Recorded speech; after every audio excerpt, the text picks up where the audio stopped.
Hello प्यारे बच्चों, आज हम करने जा रहे हैं पोएम नोजेस। आज की डेट में मैं आपको एक्सप्लेनेशन बताऊंगी सारी हिंदी में, और इसके बाद जो वीडियो आएगी उसमें सारे जो न्यू वर्ड्स हैं, सारे क्वेश्चन आंसर, सारी एक्सरसाइजेज जो हैं इसके बाद आएंगी। ठीक है, तो आज एक्सप्लेन कर देती हूँ क्योंकि एक्सप्लेनेशन भी बहुत इंपॉर्टेंट होती है, और दोनों चीज़ें अगर एक ही वीडियो में डालती हूँ ना तो वीडियो बहुत लंबी हो जाती है और फिर आप बोर हो जाओगे।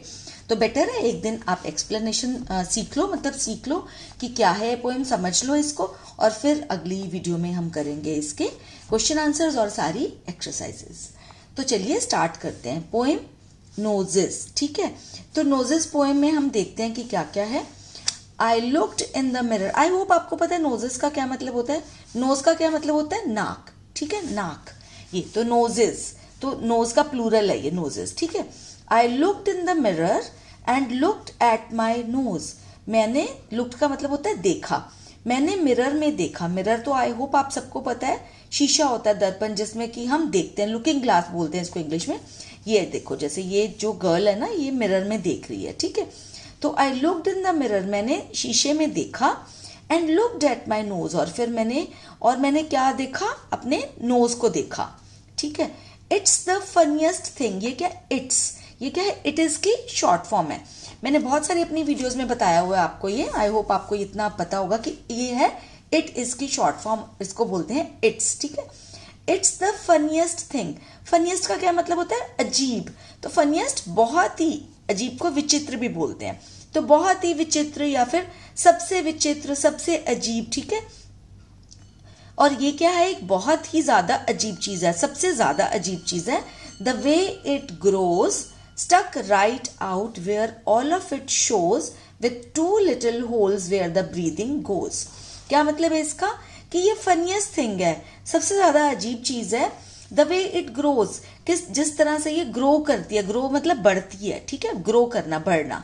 द वे इट ग्रोज, जिस वे मतलब तरीका, जिस तरीके से ये बढ़ती है। Stuck right out where all of it shows, और वो जो है स्टक होती है। स्टक का क्या मतलब है? ये देखो, मैंने स्टक का मीनिंग यहाँ लिखा ऊपर। स्टक का मतलब होता है अटका हुआ या फिर फंसा हुआ, ठीक है। तो जहां पर ये फंसा हुआ है, कहाँ फंसा हुआ है ये nose? Right out where all of it shows with two little holes. और क्या इस तरह से अटका हुआ है मुंह पर, फेस पर, कि जहां पर सब दिखता है। क्या दिखता है? उसके दो होल्स भी दिखते हैं, छेद, ये होते हैं ना, छेद है ना, नोज के बीच में ये छेद होते हैं ना दो, ये होल्स जो है वो दिखते हैं। वेयर द ब्रीदिंग गोज, जहां से हमारी ब्रीदिंग, सांस जो है जाती आती है, ठीक है। गोज यहाँ पर तो जाती ही लिखा है, बट वैसे वही है, उन्हीं होल्स के थ्रू जाती भी है, आती भी है। So with two little holes where the breathing goes. तो किस तरह से इतना अजीब है ये, कि जिस तरह से यहाँ पर बढ़ता है और दिखता है, दो छेद दिखते हैं जहां से ब्रीदिंग जाती है। तो बहुत ही अजीब लगता है इस गर्ल के अकॉर्डिंग, ठीक है। I looked in the mirror and saw in there the end of my chin and the start of my hair, and between there isn't much space to spare with my nose like a handle sticking there, ठीक है। तो यहां पर एक चीज बता देती हूँ, ये क्या? isn't, ये क्या है? is not की शॉर्ट फॉर्म। क्या है ये? is not की शॉर्ट फॉर्म होती है isn't, ठीक है। So I looked in the mirror, मैंने मिरर में देखा, एंड सॉ इन देयर, और वहां पर देखा, the end of my chin, the end of my chin, chin क्या होती है? ठोड़ी, ये होती है चिन, ठीक है, आपकी chin. And the start of my hair, start of my hair मतलब ये वाला, ठीक है। स्टार्ट ऑफ माई हेयर, जहां से मेरे हेयर स्टार्ट होते हैं और जहां से मेरी चिन एंड होती है, ठीक है ना। मतलब चिन यहाँ पे एंड हो रही है, हेयर यहाँ पे स्टार्ट हो रहे हैं, ठीक है। तो वहां पर क्या है? एंड बिटवीन देयर, बिटवीन का क्या मतलब होता है? बीच में। And between there isn't much space to spare with my nose, और उसके बीच में, मतलब चिन और इसके बीच में खाली जगह तो ज्यादा है ही नहीं है। किसकी वजह से? नोज की वजह से, ठीक है। तो and the start of my hair, थोड़ी के एंड में, और हेयर जहां पर मेरे बाल जो है स्टार्ट होते हैं। एंड बिटवीन मतलब बीच में, बिटवीन देयर, उसके बीच में, isn't much space to spare, वहां पर खाली जगह, एक्स्ट्रा जगह, अतिरिक्त जगह नहीं है। With my nose like a handle sticking there, मतलब ज्यादा जगह है ही नहीं वहां पर, और किस वजह से? नोज की वजह से, जो वहां पर क्या है? स्टिकिंग देयर, चिपका हुआ है, कैसे, लाइक अ हैंडल, ठीक है, एक हैंडल की तरह वहां पर चिपका हुआ है मेरा नोज, और इसलिए मेरी चिन में और मेरे जहाँ पे बाल शुरू होते हैं और चिन के एंड में ज़्यादा जगह कुछ बचती ही नहीं है, खाली जगह बचती ही नहीं है। आई होप इतना आपको समझ में आ गया। अब लास्ट पैरा रह गया, वो देख लेते हैं। If ever you want to giggle and shout, if ever मतलब अगर कभी भी आप गिगल करना चाहो, गिगल क्या होता है, जैसे खी खी करके हंसते हैं ना, खी खी खी खी खी खी, उसको बोलते हैं गिगल, ठीक है। तो देखो गिगल मैंने लिखा खी खी करके हंसना।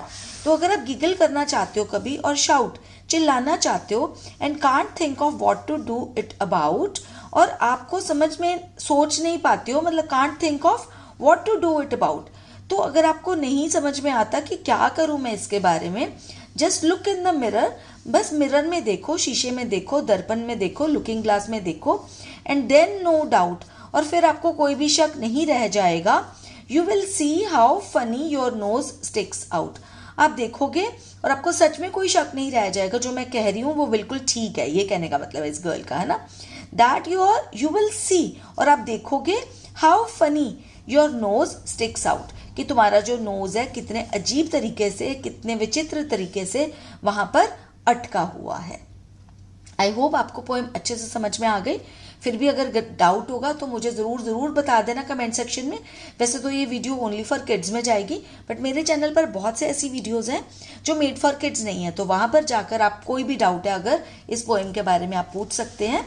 तो आई होप वीडियो पसंद आया होगा। अगर आया है तो लाइक के बटन को प्रेस करना और साथ में मेरे चैनल को सब्सक्राइब भी कर लेना। इसी तरह की वीडियोस मैं लेके आती रहती हूँ, जिससे आपकी नॉलेज भी बढ़े और आपका कॉन्फिडेंस भी। शेयर भी कर लेना अपने उन फ्रेंड्स के साथ जो लगता है इससे बेनिफिटेड हो पाएंगे। तो चलिए करते हैं अब गुड बाय। जल्दी ही मिलूंगी एक नई वीडियो के साथ, तब तक के लिए टेक केयर ऑफ योरसेल्व्स।